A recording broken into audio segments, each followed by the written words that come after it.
सियावर रामचंद्र जी की जय।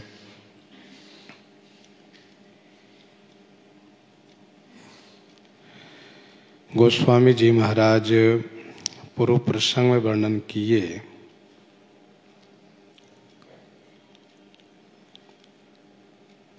श्री रघुनाथ जी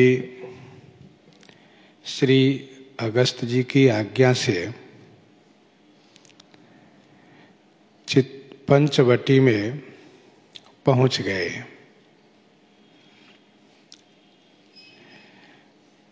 वहां पर पहुंचते ही गिद्धराज से भेंट हुई।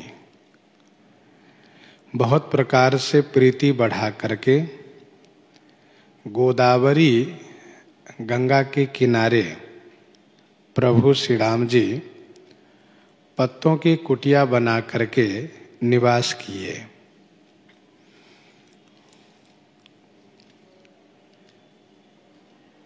गिद्धराज जटायु से भेंट होने पर श्री राम जी और जटायु जी के बीच वह चर्चा हुई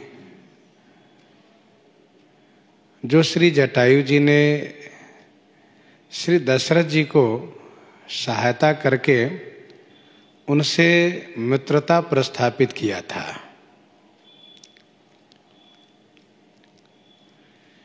श्री राम जी जटायु के एक एक बात सुन करके उनसे बड़े आनंदित होते गए। इसलिए मानसकार ने कहा कि बहुविधि प्रीति बढ़ाई।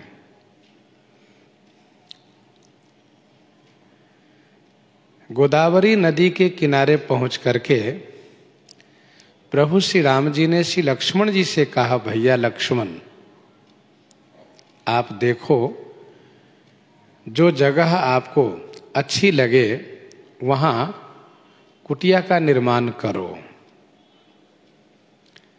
श्री लक्ष्मण जी ने श्री रघुनाथ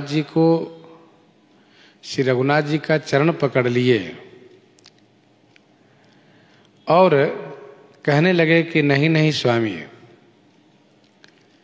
मैं अपनी इच्छा से नहीं, आप जहां कहेंगे वहां मैं कुटिया का निर्माण करूंगा। अर्थात ऐसा नहीं कि लक्ष्मण अपने मन का हो गया है कि मैं जहां चाहूं वहां कुटिया बनाऊं, ये उचित नहीं है। तो श्री लक्ष्मण जी महाराज इस प्रकार से सेवक धर्म का आदर्श भी दर्शाते हैं जो श्री वाल्मीकि रामायण में वर्णन है।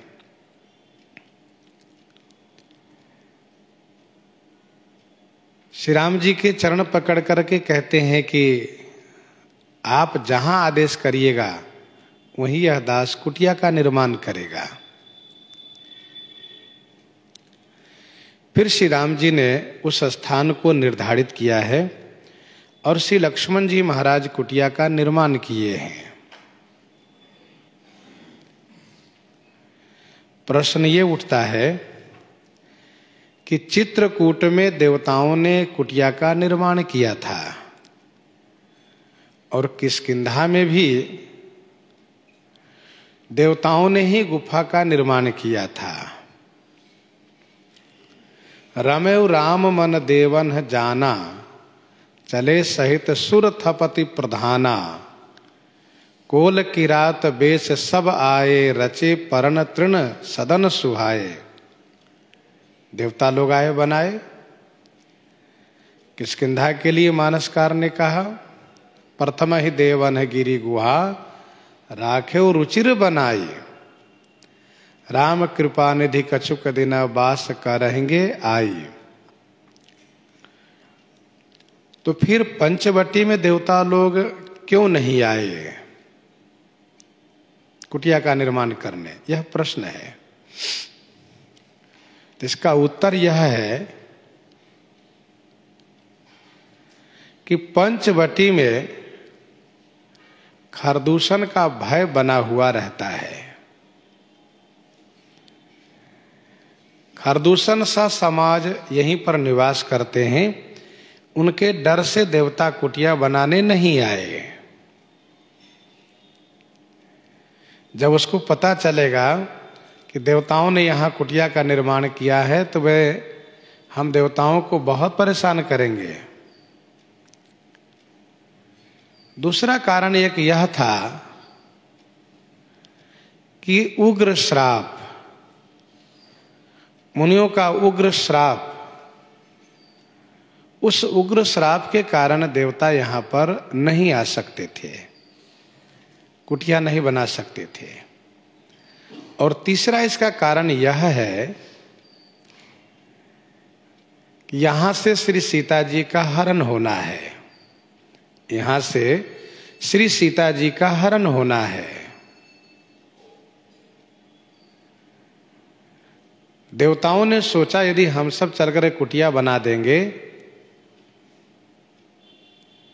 तो बाद में श्री राम जी हम देवताओं को उलाहना देंगे कि आप लोगों ने कुटिया बनाई थी, आप लोगों ने रहने के लिए मेरा यहाँ प्रबंधन किया था, जहाँ से कि मेरी श्री सीता जी का अपहरण हो गया। इसीलिए देवतागण नहीं आए। भगवान श्री राम लक्ष्मण दोनों भाई कुटिया का निर्माण किए हैं और यहाँ पर निवास किए। जब ते राम किन्ह तह बासा, जब ते राम किन्ह तह बासा, सुखी भये मुनि बीती त्रासा, सुखी भये मुनि बीती त्रासा। जब ते राम किन्ह तह बासा, सुखी भये मुनि बीती त्रासा।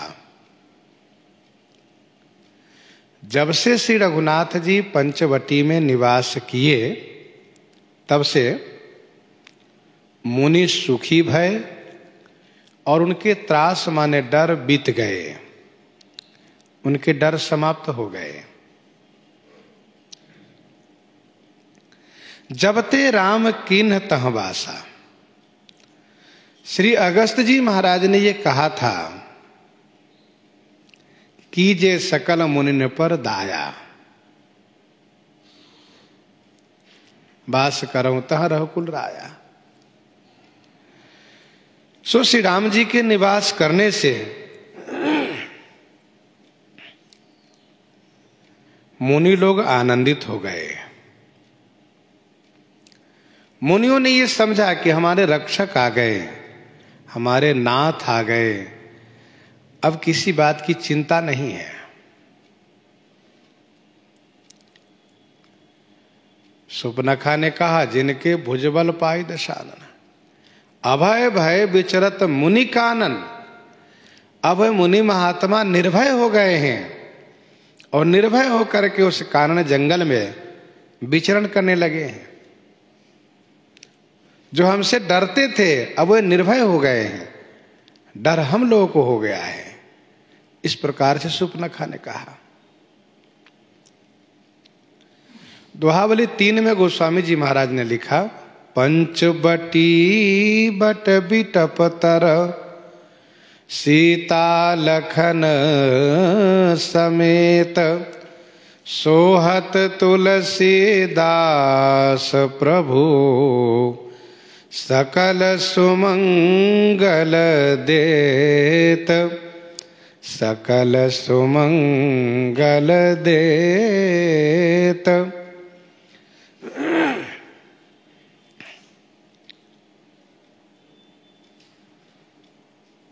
श्री राम जी पंचवटी में निवास किए हैं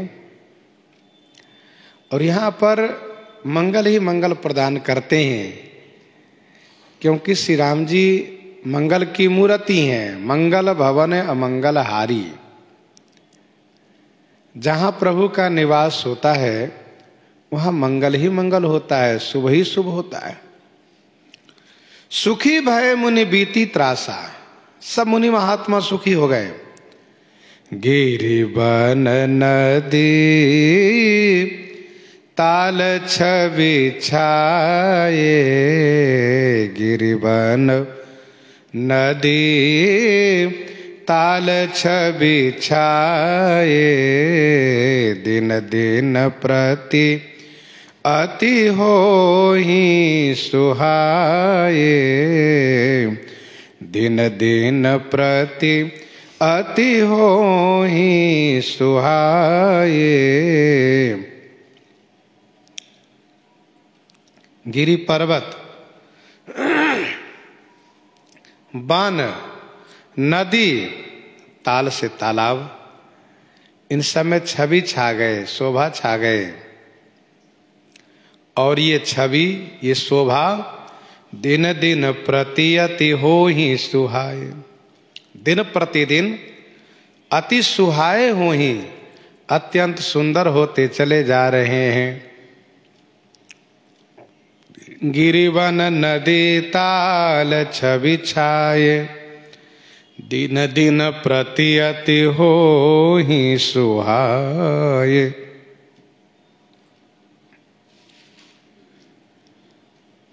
सब सुहावना हो गया। क्यों? क्योंकि श्री अगस्त जी के कथनानुसार श्री राम जी के चरण पड़ते ही वन का श्राप समाप्त हो गया। दोहावली 172 में गोस्वामी जी ने लिखा, दंडक बन पावन करन, दंडक बन पावन करन, चरण सरोज प्रभाव, ऊसर जामहि खल तरहि, होहि रंक तेराव। ऊसर जामहि खल तरहि, होहि रंक तेराव। ऐसा प्रभाव दिखा यहाँ का। श्री रघुनाथ जी के चरण कमल का प्रभाव दिखने लगा। एकदम से वन हरा भरा हो गया, चमत्कार हो गया। जो कल तक कहीं कुछ भी हरा भरा नहीं दिख रहा था, वह आज सब जगह हरा भरा ही नजर आ रहा है। विनय पत्रिका 257 में गोस्वामी जी ने कहा, दंडक पुहुमि पाय परसि पुनीत भई, उकठे बिटप लागे फूलन फरन। दंडक पुहुमि पाय परसि पुनीत भई, उकठे बिटप, जो सुखा करके उकठ गए थे, जिनमें कभी संभावना नहीं थी कि पत्ते भी हो सकते हैं, वह वृक्ष हरे भी हो सकते हैं, लेकिन इस समय में उन वृक्षों में फूल और फल दिखाई देने लगा। गिरि पर्वत, वन, नदी, ताल से तालाब, इन सभी स्थानों में छवि छा गए। और ये छवि दिन दिन प्रति अति होहि सुहाए। वह शोभा विशेष मानी जाती है जो प्रतिदिन उसमें वृद्धि होती हो, वह शोभा बढ़ती जाए। नव पल्लव फल सुमन सुहाए, निज संपत्ति सुर रूख लजाए। और खग मृग वृंद आनंदित रहहि, मधुप मधुर गुंजत छवि लहहि।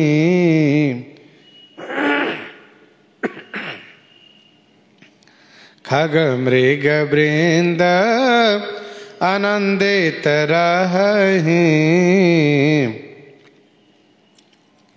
खग पक्षी, मृग पशु, वृंद माने समूह, पक्षी और पशु समूह आनंदित रहते हैं। मधुप मधुर गुंजत छवि लहहि। मधुप भौरे, मधुप माने भौरे, मधुर गुंजार करते हुए छवि लहही, छवि माने शोभा को प्राप्त कर रहे हैं। मधुप मधुर गुंजत छवि लहही, खगमृग वृंद आनंदित रहें। इन पशु पक्षियों को क्या चाहिए? घनी छाया चाहिए, फलदार वृक्ष चाहिए, समीप में जलाशय चाहिए। सो सब इनको प्राप्त हो गया है। बहुत वर्षों के बाद, बहुत दिनों के बाद यह वन हरा भरा हुआ है। पशु पक्षियों के लिए तो इतना आनंद हो गया है कि उसको, उस आनंद को कहा ही नहीं जा सकता। खगमृग वृंद आनंदित रहाहि, मधुप मधुर गुंजत छवि लहाहि। सबसे बड़ी बात यह है कि इन सभी के आपस का बैर भाव समाप्त हो गया है। सहज बैर सब जीवन त्यागा, सहज बैर सब जीवन त्यागा। गिरि पर सकल करहि अनुरागा।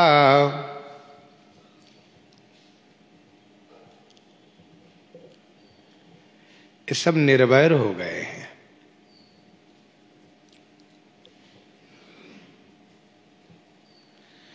निर्वैर होने का कारण यह है कि भगवान श्री राघवेंद्र जो यहां निवास किए हैं, महापुरुषों का जहां निवास होता है, जहां उनका अवतरण होता है, वहां का वातावरण इतना सात्विक हो जाता है कि वहां पर पशु पक्षियों में भी बैर भाव नहीं रह जाता है, बैर भाव समाप्त हो जाता है।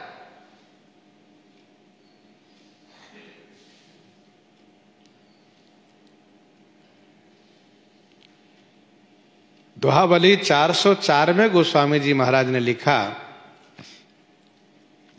सहवासे काचो गिलाई, सहवासी काचो गिलाई। पुरजन पाक प्रवीण, कालक्षेप के ही मिली करही।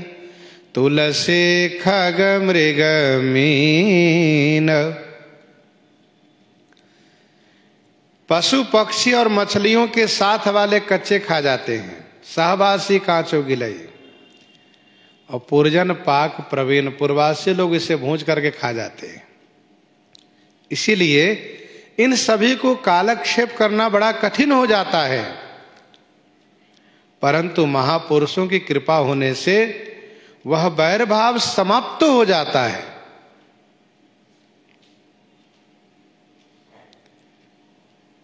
खगमृग वृंद आनंदित रहें।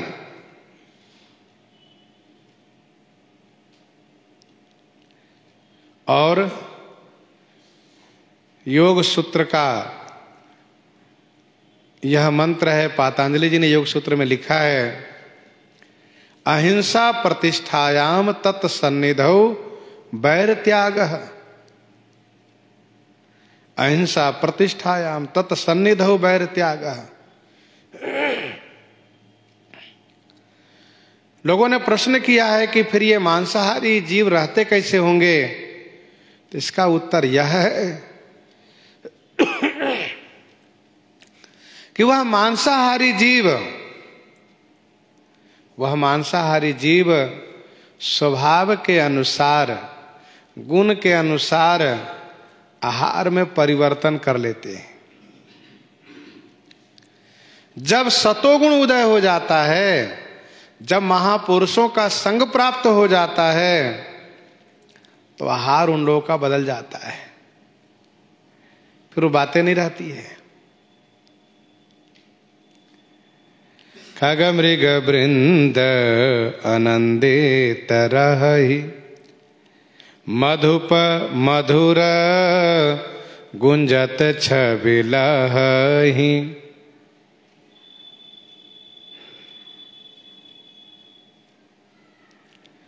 भौरे मधुर गुंजार कर रहे हैं, पुष्प रस को पान करके और छवि को प्राप्त हो रहे हैं।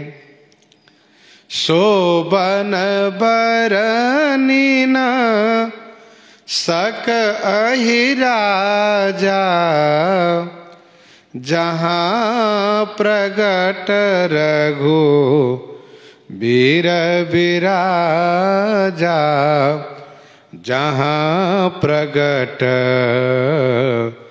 रघुवीर विराजा। शोभन बरन न सक अहि राजा। शोभन माने उस वन को, अहि राजा माने शेष जी वर्णन नहीं कर सकते।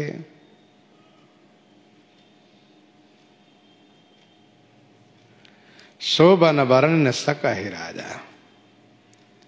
क्यों?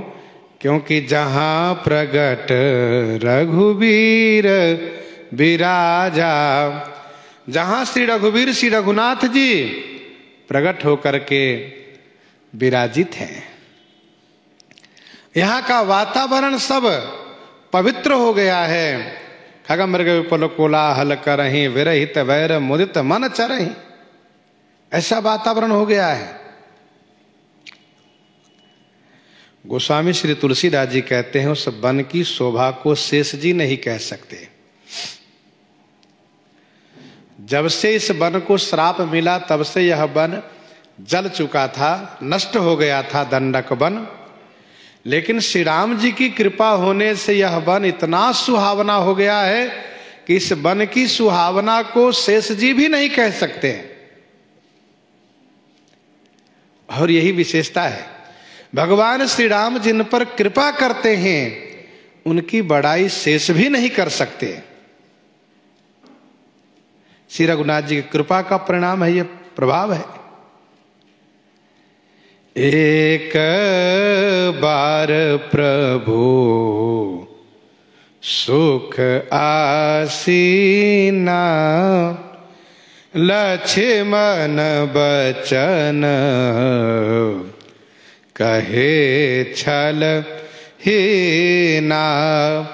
एक बार प्रभु सुख आसीना।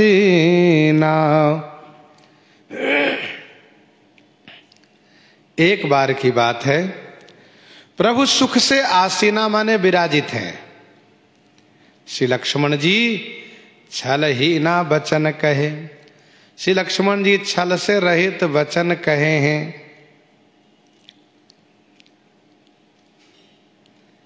एक बार प्रभु सुख आसीना। पंचवटी में निवास करने के बाद एक बार की बात है, एक दिन की बात है। वैसे सत्संग प्रायः नित्य हुआ करता है, परंतु एक दिन श्री लक्ष्मण जी ने जो जिज्ञासा की है और उस जिज्ञासा के उत्तर स्वरूप श्री राम जी जो उपदेश किए हैं, यह श्री राम गीता के नाम से प्रसिद्ध है और एक बहुत सुंदर विषय का प्रतिपादन है। प्रश्न कब करना चाहिए, इस बात को गोस्वामी जी यहां पर दर्शा रहे हैं। जब उपदेशक प्रसन्नता के साथ आसन पर विराजित हो तब प्रश्न करना चाहिए। ऐसा नहीं कि चलते फिरते और कब किस दशा में है उसी समय प्रश्न कर दे, ऐसा नहीं होना चाहिए। उपदेशक की अभिरुचि देखनी चाहिए, उनका रुख देखना चाहिए कि उपदेश करने की स्थिति में है या नहीं, प्रसन्न मुद्रा में विराजित है या नहीं, तब प्रश्न करना चाहिए। बैठे परम प्रसन्न कृपाला, कहत अनुज सन कथा रसाला। जब प्रसन्नता होती है तो कथा कहने व सुनने में उमंग होता है, उत्साह होता है। फटक सिलायत शुभ्र सुहाई, सुख आसीन तहां दो भाई, कहत अनुज सन कथा अनेका। तो श्री राम जी सुख से विराजित हैं। तब श्री लक्ष्मण जी महाराज निश्चल भाव से प्रश्न करते हैं, जिज्ञासा करते हैं। लक्ष्मण वचन कहे छल ही ना। भगवती श्री पार्वती जी ने वहां जो प्रश्न किया है बालकांड में, और वहां जो भगवान शिव जिस प्रकार से प्रसन्न मुद्रा में विराजित है, वहां की कुछ पंक्तियों को हम लोग यहां से दर्शन कर सकते हैं। एक बार तेहि तर प्रभु गयऊ, तरु बिलोक्यूर अति सुख भयऊ। तो एक बार तेहि तर प्रभु गयऊ, एक बार वहां भी लिखा है, और एक बार प्रभु सुख आसीना यहां भी लिखा है। वहां पर वर्णन है तरु बिलोक्यूर अति सुख भयऊ। भगवान शिव को बड़ा आनंद प्राप्त हुआ वृक्ष को देखने से। और फिर जब भगवान शिव विराजित होते हैं तो पार्वती भल अवसर जानी, पार्वती भल अवसर जानी, गई शंभु पहि मातु भवानी। तो पार्वती भल अवसर जानी, और यहां पर सुख आसीना, प्रभु श्री राम जी सुख से आसीन है, विराजित हैं। तब लक्ष्मण जी इनसे जिज्ञासा करते हैं। भगवती श्री पार्वती जी का प्रश्न उमा कै साज सुहाई, सुंदर प्रश्न है। वैसे लक्ष्मण वचन कहे छलहीना, लक्ष्मण जी का प्रश्न भी सुंदर है। भगवती पार्वती जी ने भगवान शिव को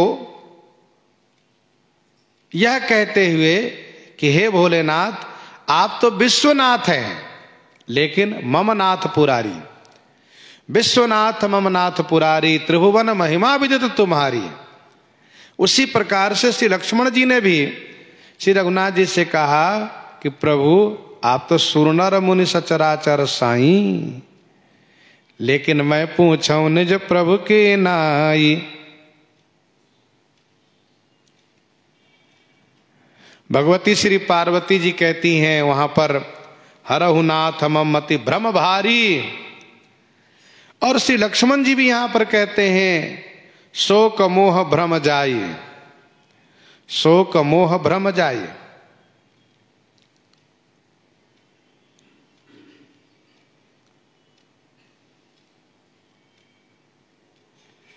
भगवती श्री पार्वती जी कहती है, मोहि समझाइए, मुझे समझाइए स्वामी।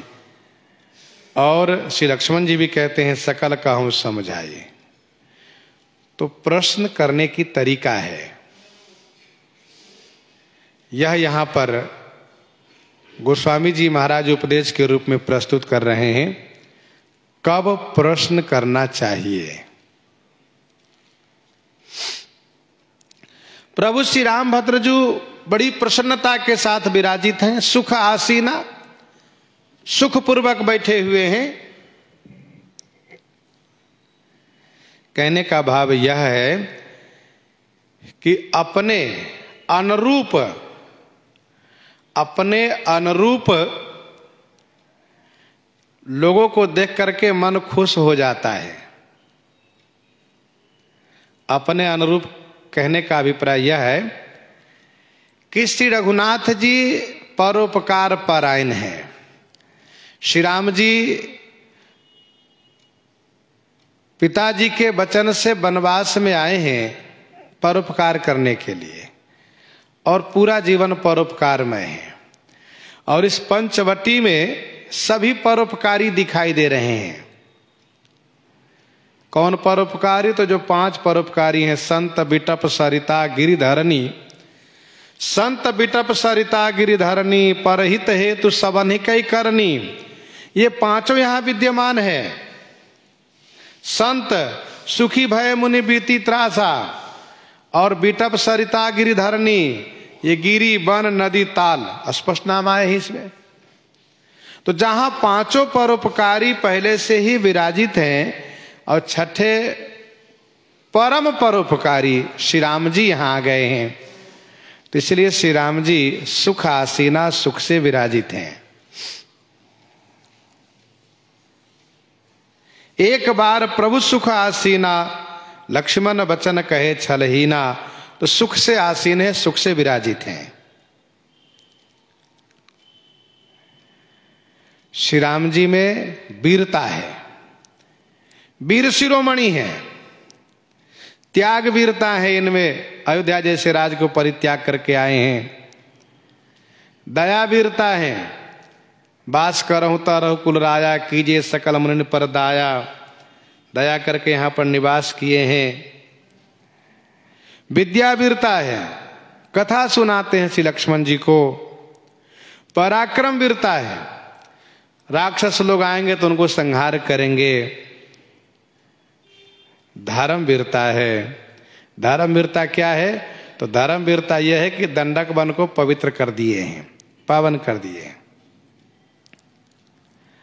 एक और बात, जब पांचों ज्ञान इंद्रियों को सुख प्राप्त होता है, जब पांचों ज्ञान इंद्रियों को सुख प्राप्त होता है तो अंतःकरण में सुख प्राप्त होता है, अंतःकरण में शांति मिलती है, और फिर वह व्यक्ति जब बैठता है तो सुखपूर्वक बैठता है, जब मन प्रसन्न होवे। गिरिवन नदी ताल छवि छाए, जो शोभा है इससे नेत्र को आनंद हो रहा है।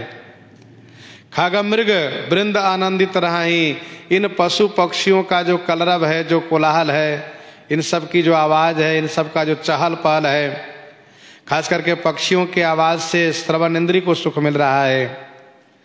सुंदर सुंदर जो पुष्प खिले हुए हैं उससे नासिका को आनंद प्राप्त हो रहा है, और नदी तालाब से जिह्वा और त्वचा को आनंद मिल रहा है। स्नान करने में त्वचा को सुख मिल रहा है, जल पान करने में, फल आदि ग्रहण करने में जिह्वा को आनंद मिल रहा है। तो इस प्रकार से पंच ज्ञानेंद्रिय जहां आनंदित हैं, इसीलिए गोस्वामी श्री तुलसीदास जी ने कहा कि एक बार प्रभु सुख आसीना। जिनमें वीरता है, पांचों वीरता है, और जिनके पांचों इंद्रिय आनंदित हैं, नेत्र, श्रवण, नासिका, जिह्वा और त्वचा, आनंद ही आनंद है।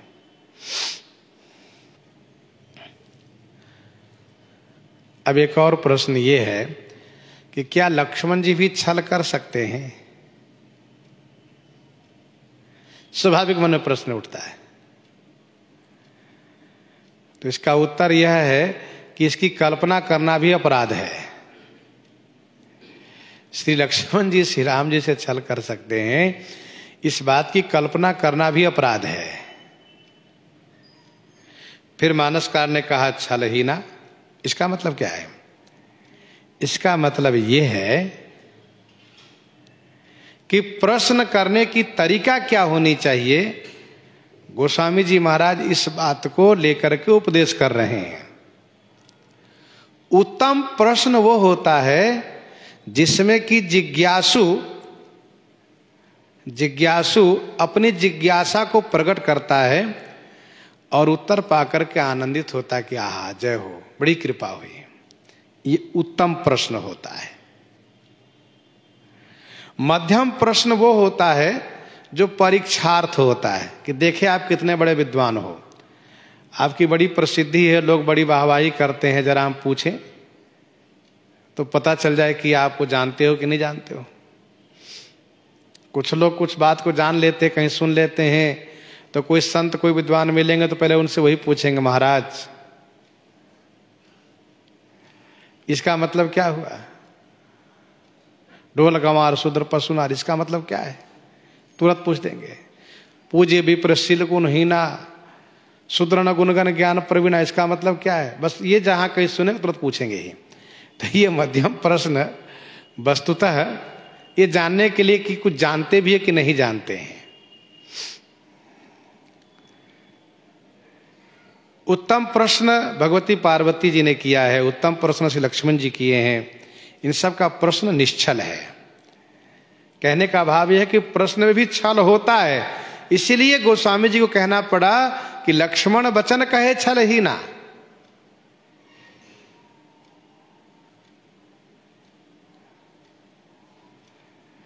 प्रश्न उमा के सहज सुहाई कहना पड़ा।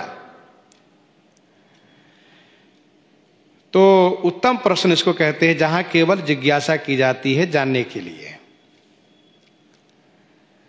अब प्रश्न ये उठता है कि यदि जानते हुए फिर पूछ रहे हो तब इसका मतलब क्या हुआ?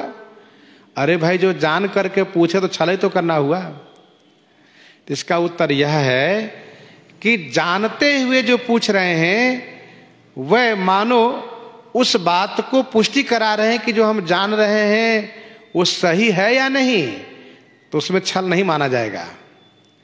जैसे कि श्री लक्ष्मण जी सभी विषयों को जानते हैं, चाहे ज्ञान हो, वैराग्य हो, माया हो, भक्ति हो, ईश्वर जीव का भेद हो, उनसे कुछ भी छुपा हुआ नहीं। वे सब कुछ जानते हैं और सब कुछ ऐसे जानते हैं कि इन्होंने निषाद राज को उपदेश किया है और उपदेश करके उनके मोह को भंग किया है। श्री लक्ष्मण जी जीवाचार्य हैं, जगत गुरु हैं। तो श्री लक्ष्मण जी सब कुछ जानते हैं। जानते हुए क्यों पूछ रहे हैं? तो इसका एक कारण यह है कि इसका उत्तर श्री राम जी के मुख से सुन करके, प्रभु के मुख से सुन करके उस बात को हम पुष्ट कर लेंगे कि हाँ ये बात सही है। दूसरा कारण यह है कि जानते हुए भी जानने का प्रयास करना चाहिए, क्योंकि शास्त्र सुचिंतित पुण्य पुण्य देखिए।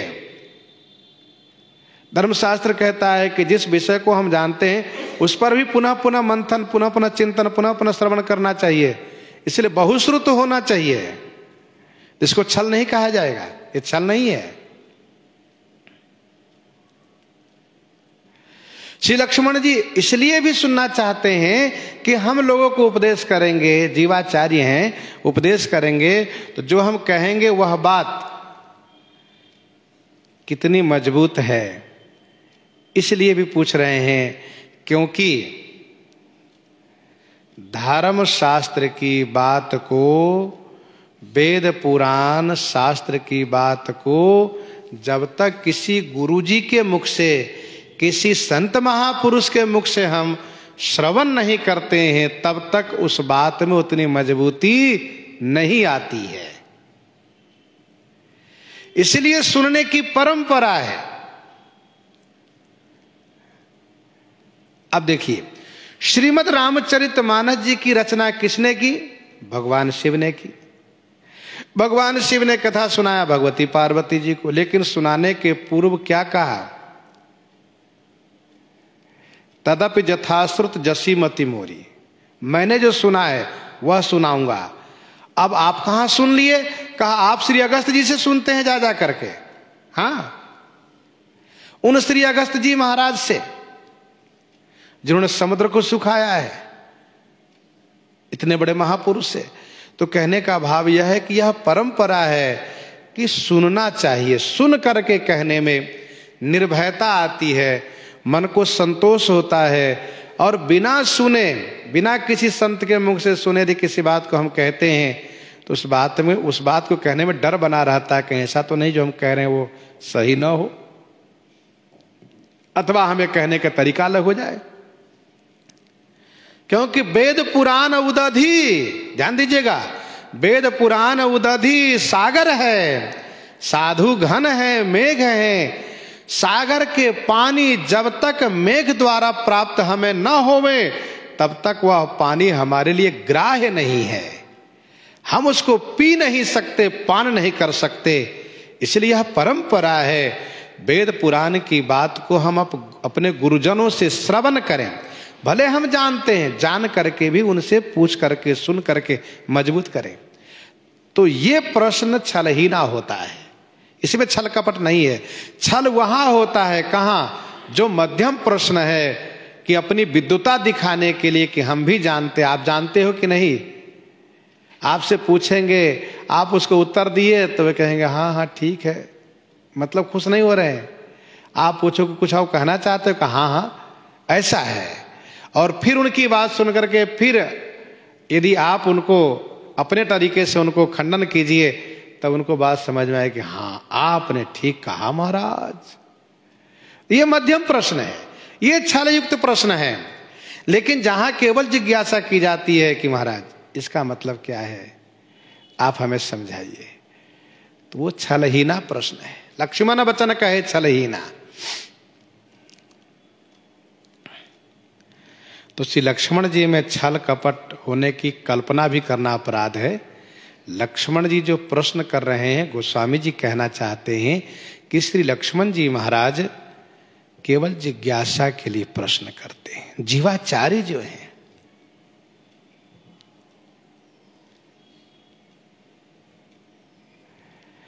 अथवा एक भाव ये भी है कि कालक्षेप होना चाहिए सुंदर, कालक्षेप होना चाहिए सुंदर सत्संग के माध्यम से। देखो, दो व्यक्ति जब कहीं बैठता है तो यदि भगवत चर्चा न करता हो तो क्या होगा, वो घरेलू चर्चा करेगा, अपने जीवन यात्रा की चर्चा करेगा। वहां गए तो ऐसे खाए, बस वहां ऐसी व्यवस्था रही, वही चर्चा होगी। घरेलू चर्चा होगी, उनके पिताजी ऐसे थे तो उनकी माताजी ऐसी थी, तो उनके भाई ऐसे थे तो उनका वैसा कार्य था, उनका ऐसा कार्य था, बस यही चर्चा होती। ये सब निरर्थक चर्चा है, सार्थक नहीं है। जो सांसारिक चर्चा करते हैं उनमें पशुता कही जाती है। क्यों? क्योंकि पशु जब एक बार खाता है, दोबारा फिर उसको चबाता है। जो पशु पागुर करता है उसका मतलब क्या होता है, वही उसको खा करके चबा रहा है, पचा रहा है। यदि वो ना पागुर करे तो उसको पचेगा ही नहीं। तो वैसे ही प्रायः लोगों में जो सांसारिक चर्चा करने वाले हैं वो पशुता बताए, वो घरेलू चर्चा करेंगे, कोई ना कोई किसी को ढूंढ लेंगे, उसी बात को बार बार चर्चा करेंगे। संत महापुरुष जो साधक हैं, भक्त हैं, उनके जीवन में होता है कि भगवत चर्चा होनी चाहिए। तो इसीलिए सत्संग, श्री लक्ष्मण जी जीवाचार्य हैं, मानो शिक्षा देते हैं कि देखो कहीं भी बैठो तो काव्य शास्त्र की चर्चा करो। काव्य शास्त्र विनोदेन कालो गच्छति धीमता। और जो सांसारिक है, निद्रया कलहेन वा, निद्रा में झगड़ा में इसका समय बीतता है। तो लक्ष्मण बचन कहे छलहीना।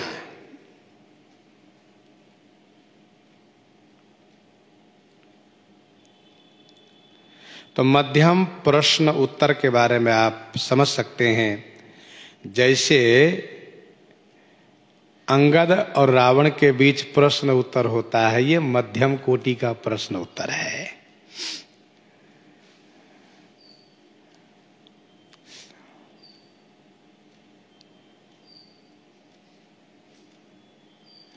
श्रीराम, ये निकृष्ट तृतीय श्रेणी का प्रश्न उत्तर है। ये प्रश्न है, हाँ, मध्यम कोटि का प्रश्न है जो सप्तऋषियों ने प्रश्न किया है भगवती श्री पार्वती जी से। श्री पार्वती जी और सप्तऋषियों का जो संवाद है, यह मध्यम श्रेणी का प्रश्न उत्तर है। और श्री अंगद जी और रावण का जो संवाद है, यह निकृष्ट श्रेणी में है।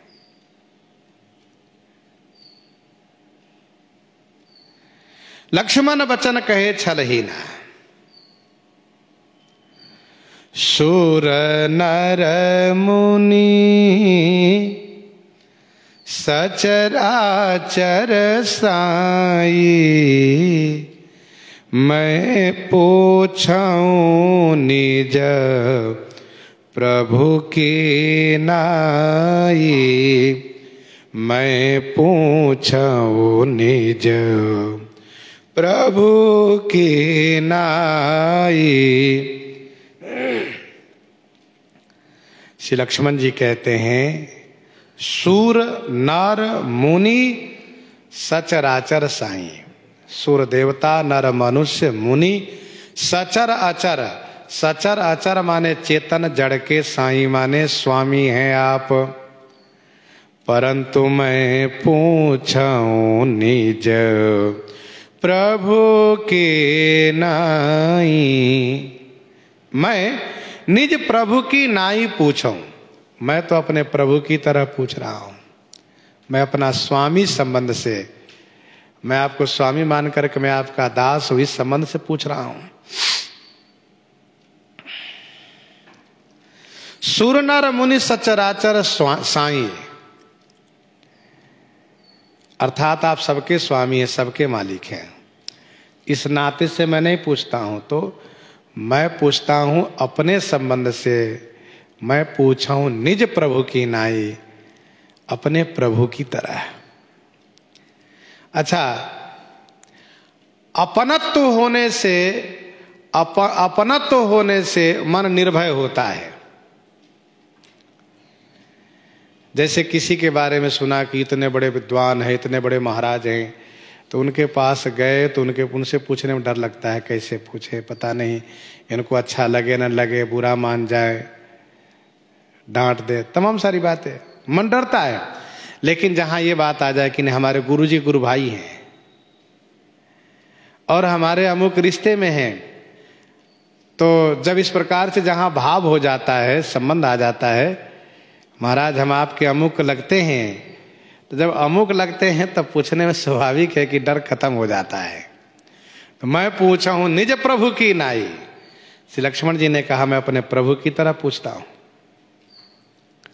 श्रोता सुमति सुशील सुचि, श्रोता सुमति सुशील सुचि कथा रसिक हरिदास। श्रोता सुमति सुशील सुचि कथा रसिक हरिदास, पायु माति गोप्यमपि सज्जन करहि प्रकाश। इस प्रकार से यदि श्रोता मिल जाए तो उपदेशक तत्ववेता गुरुजी बड़े प्रसन्न हो जाते हैं। श्री लक्ष्मण जी कहते हैं मोहि समुझाई कहु सोई देवा,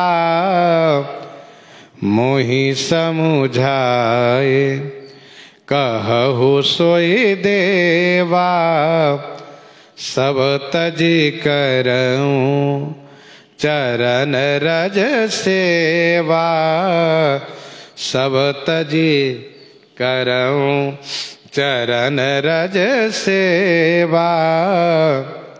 हे देवा, हे देव, मोहि समझाई कहूं, मुझे समझा करके कहिए। सब तज करऊं चरण रज सेवा, जिसे सब छोड़ करके केवल आपके चरण रज की सेवा करूं।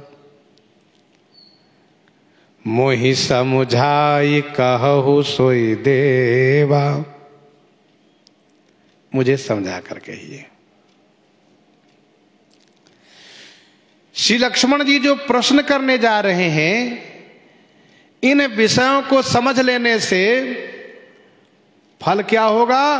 का फल ये होगा कि मन सब जगह से हट करके श्री रघुनाथ जी के चरण में अनुरक्त हो जाएगा।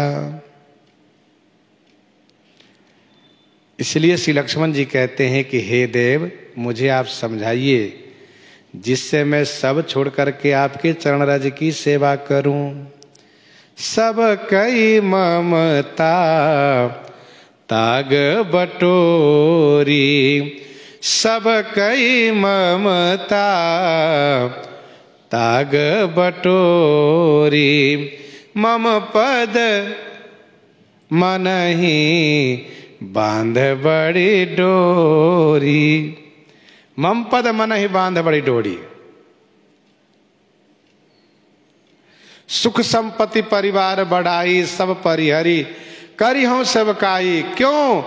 क्योंकि ये सब राम भगति के बाधक, ये सब राम भगति के बाधक। कहीं संत तव पदयवराधक।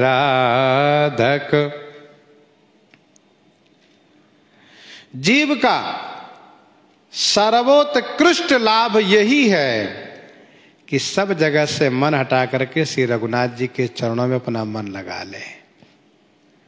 सतम विहाय भोक्तव्यम सहस्र स्नान माचरित, लक्ष्य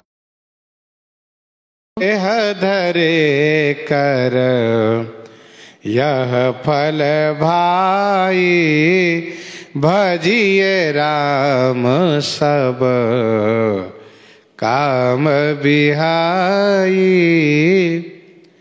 देह धरे कर यह फल भाई भजिए राम सब काम बिहाई। सब तज करो चरण रज सेवा। प्रश्न ये उठता है कि श्री लक्ष्मण जी तो सब छोड़ चुके हैं, अब क्या बाकी है जो कहते हैं सब तज करो चरण रज सेवा। इसका समाधान यह है कि श्री लक्ष्मण जी सब कुछ छोड़ चुके हैं, फिर भी इनकी कार्पण्यता है, इनकी दैन्यता है। सोचते हैं कि कहीं मेरा मन अन्यत्र न चला जाए। यद्यपि सब छोड़ चुके हैं, फिर भी मन में डर बना है कि कहीं मन कहीं चला न जाए। मन ही तो है, कहते ना मन ही तो है, चला गया महाराज। इसलिए कहा नहीं कहीं जाए ना मन, ये सब तज करो चरण रज सेवा। यह श्री लक्ष्मण जी की कार्पण्यता है। अथवा तो ये कहिए कि जीवाचार्य होकर के जो पूछ रहे हैं, इसमें मानो सबके लिए शिक्षा दे रहे हैं। इन तत्वों का बोध होने से सबसे मन हट जाएगा। श्री लक्ष्मण जी की अनुरक्ति श्री राम जी के चरण में है।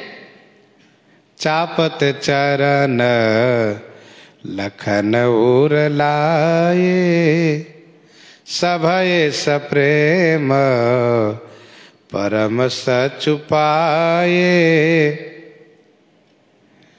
वैसे चरण का पूर्ण अधिकार श्री किशोरी जी का है। कौशलेंद्र पद कंज मंजुलो कोमलावज महेश बंदितो, जानकी कर सरोज लालितो, चिंतकस्य मन भृंग संगिनो। श्री लक्ष्मण जी कहते हैं मेरा मन भी आपके चरणों में अनुरक्त रहे। कहु ज्ञान विराग अरु माया, कहु सो भगति करहु जेहि दाया। कहु ज्ञान विराग अरु माया। प्रश्न है सरकार, मुझे ज्ञान के बारे में समझाइए, ज्ञान क्या है। दूसरा प्रश्न है वैराग्य क्या है। तीसरा प्रश्न है कि माया क्या है। और चौथा प्रश्न है कि वह भक्ति कहिए जिस भक्ति से आप वशीभूत हो जाते हैं, आप कृपा करते हैं, दया करते हैं। ये चार प्रश्न इस चौपाई में है, ज्ञान, विराग, माया और भक्ति। कल ही हम लोग चर्चा कर रहे थे कि ज्ञान और वैराग्य दोनों एक दूसरे के पूरक हैं, एक दूसरे के बिना अधूरा है। ज्ञान वैराग्य के बिना पंगु है और वैराग्य ज्ञान के बिना अंधा है। इसीलिए दोनों एक दूसरे के पूरक हैं। पंगु को भी कोई सहायक चाहिए और अंधे को भी कोई सहायक चाहिए। ज्ञान वैराग्य के बिना पंगु है, चल नहीं सकता। और वैराग्य ज्ञान के बिना अंधा है, देख नहीं सकता। इसलिए दोनों के बारे में श्री लक्ष्मण जी ने पूछा है। माया के बारे में पूछा है कि प्रभु माया माया माया क्या है। और वह भक्ति कहिए जिस भक्ति से आप कृपा करते हैं। ईश्वर जीव भेद प्रभु सकल कहूँ समुझाई, जाते होई चरण रति शोक मोह भ्रम जाई। ईश्वर जीव भेद प्रभु सकल कहूँ समुझाई।